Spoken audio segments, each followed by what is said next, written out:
Hi friends, Telangana రాష్ట్ర ప్రజలందరికీ అదిరిపే శుభవార్త. కొత్త ఆసరా చేత పెన్షన్లు భారీగా అయితే పెంచారు. మరి ఇప్పటి వరకు కూడా ఈ నెల అంటున్నారు, ఆ నెల అంటున్నారు, ఇచ్చేది ఉందా లేదా, ఎప్పుడు పెంచుతున్నారు అనేసి. అలాగే కొత్త పెన్షన్లు కూడా కొంతమందికి వస్తున్నాయి, కొంతమందికి రావట్లేదు.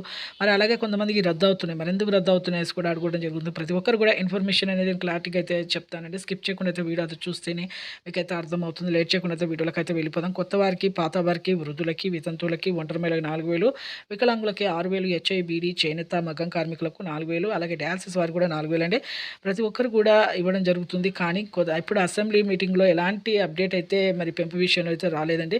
ఎందుకంటే ఇప్పుడు వెరిఫికేషన్ చేస్తున్నాము అనేసి చెప్పడం జరుగుతుంది. ప్రభుత్వ ఉద్యోగం చేసే పిల్లల తల్లిదండ్రులు రద్దవుతుంది. 3 ఎకరాల పంట పొలం ఉన్నా, 7 ఎకరాల బీడు భూమి ఉన్నా, అలాగే ఇక ప్రతి ఒక్కరు కూడా రేషన్ ఆధారు కూడా ఫేక్ చూపిస్తున్నారు.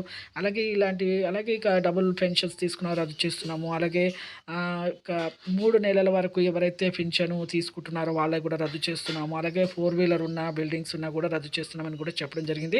ఇలా ఆర్థిక ఇబ్బందులు కూడా లేట్ అయిందని చెప్పడం